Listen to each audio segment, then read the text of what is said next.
بسم اللہ الرحمن الرحیم۔ السلام علیکم۔ جنت ایک ایسا مقام ہے جہاں ہر کوئی جانا چاہتا ہے، کیونکہ جنت اللہ تعالیٰ کی نعمتوں سے بھری پڑی ہے۔ جنتیوں کو جو سب سے بڑا انعام ملے گا وہ یہ ہوگا کہ جنت میں مومنوں کو اللہ کا دیدار عطا ہوگا۔ دنیا دارالعمل ہے اور دنیا میں کیے جانے والوں کاموں کا بدلہ آخرت میں جنت یا جہنم کی صورت میں ملے گا۔ اس طرح آخرت دارالجزا ہے۔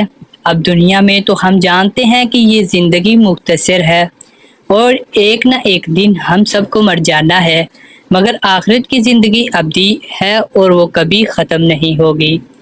اس لیے مسلمانوں کی یہ شدت ترین خواہش ہے کہ اللہ ان سے راضی ہو اور جنت میں داخل فرما دے،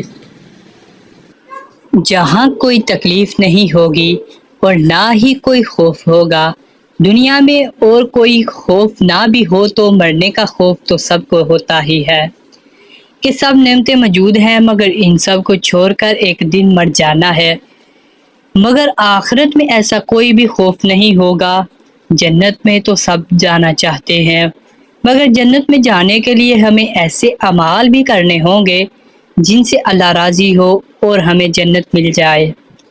خواتین کو اکثر اس بات کی شکایت ہوتی ہے ہمارے لیے ایسے اعمال موجود نہیں جیسے مردوں کے لیے ہیں، مثلا باجماعت نماز کی ادائیگی، اللہ کی راہ میں جہاد کے لیے نکلنا، اللہ کے راستے میں لڑتے ہوئے شہید ہو جانا۔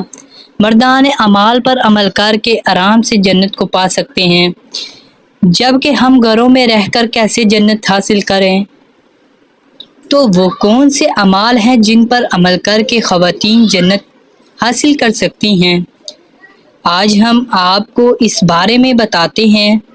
ناظرین گرامی، آج ہمارا المیہ یہ کہ ہم نے دنیا کے ساتھ دوڑ لگانے کے چکر میں اپنا رول ماڈل بدل لیا ہے۔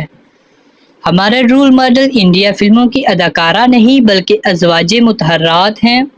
شہزادی کائنات حضرت فاطمہ الزہرا سلام اللہ علیہا ہے۔ اگر ہم ان کے نقش قدم پر چلتے ہیں تو یقیناً خواتین انشاءاللہ جنت ضرور جا سکتی ہیں۔ اب ہر عورت اپنے کردار کو ازواج مطہرات یا سیدہ فاطمہ الزہرا سلام اللہ علیہا کے کردار پر پرکھ لیں تو معلوم ہو جائے گا کہ کون کتنے پانی میں ہے۔ سب سے پہلی چیز ہے نماز۔ نماز کی پابندی ہر عورت کرے، کیونکہ عورت نے ہی اولاد کی تربیت کرنی ہوتی ہے۔ اگر عورت نماز پڑھے گی تو پورا خاندان نماز پڑھنے لگے گا۔ دوسری چیز ہے جھوٹ نہ بولنا، کیونکہ اللہ کے رسول کا فرمان ہے کہ بے شک سچ نجات دلاتا ہے اور جھوٹ ہلاک کر دیتا ہے۔ عورت کا جھوٹ بولنا صرف ایک عورت کا جھوٹ بولنا ہی نہیں بلکہ ایک ماں کا جھوٹ بولنا بھی ہے۔ جب ماں ہی جھوٹ بولے گی تو اولاد جس کی تربیت ماں نے کرنی ہے وہ بھی لازمی جھوٹ بولیں گے اور اس طرح پورا خاندان ہی بگڑ جائے گا۔ تیسری چیز ہے صبر۔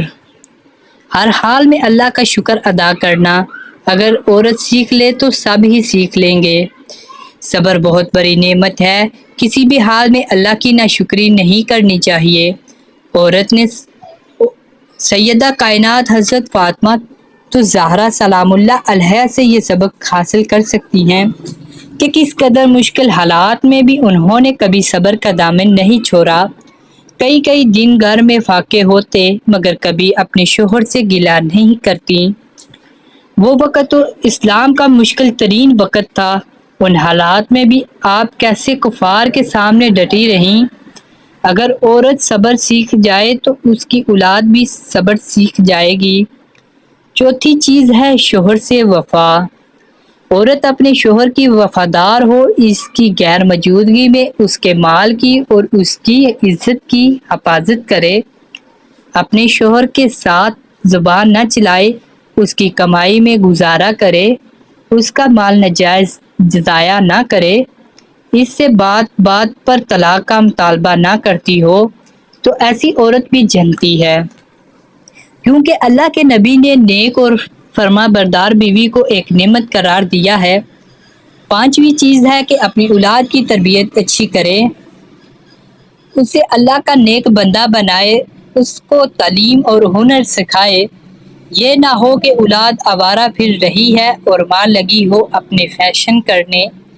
شوہر بیچارہ سارا دن کام کر کے تھکا آتا ہے اور یہ رات کو بھی گھر کا سکون برباد کر کے رکھتی ہے، کیونکہ گھر میں سکون قائم رکھنا عموماً عورتوں کے ہاتھ میں ہی ہوتا ہے۔